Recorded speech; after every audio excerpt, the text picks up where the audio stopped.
آج کے اس خطبہ جمعہ میں آپ لوگوں کے سامنے رمضان کے تعلق سے کچھ باتیں عرض کروں گا، وہ بھی رمضان المبارک کی خصوصیات کے بارے میں، جو چند خصوصیات ہیں، اور اللہ رب العالمین نے جو روزے کو فرض کیا تو کیا اللہ رب العالمین نے ایک ہی مرتبہ ڈائریکٹ یعنی روزے کو فرض کر دیا؟ اس تعلق سے انشاءاللہ میں آپ لوگوں کو بتاؤں گا۔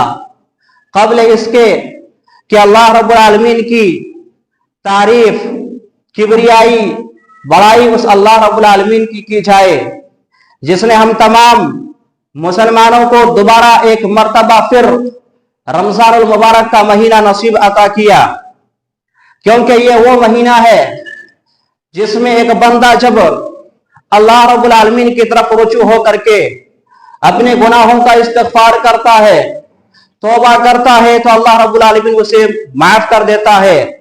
یہ وہ مہینہ ہے جو اللہ رب العالمین روزے رکھنے والوں کو جہنم سے آزادی دلاتا ہے۔ یہ وہ مہینہ ہے جو اللہ رب العالمین جنت کے دروازے کو کھول دیتا ہے۔ یہ وہ مہینہ ہے جس میں اللہ رب العالمین شیطانوں کو جکڑ دیتا ہے۔ حقیقت میں یہ نہایت ہی مبارک مہینہ ہے، اور اللہ رب العالمین کی نعمت کا شکر ادا کرنا چاہیے کہ اللہ رب العالمین نے ہمیں یہ عظیم نعمت سے سرفراز کیا۔ اللہ رب العالمین کی جتنی بھی تعریف کی جائے کم ہے، کیونکہ اللہ رب العالمین نے ہمیں یہ مہینہ نصیب عطا کیا۔ جیسا کہ اللہ رب العالمین نے قرآن کے اندر بیان کر دیا، شہر رمضان الذی انزل فیہ القرآن ھدی للناس وبینات من الھدی والفرقان۔ رمضان وہ مہینہ ہے جس میں اللہ رب العالمین نے قرآن کو نازل کیا۔ لیکن سب سے پہلے میں یہ واضح کروں کہ رمضان کا اصل معنی کیا ہے۔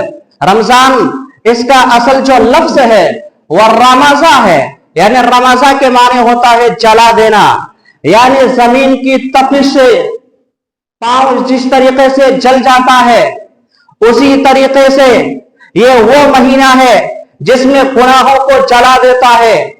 اور اس کا معنی یعنی رمضان کا معنی تپش اور جلانا ہے۔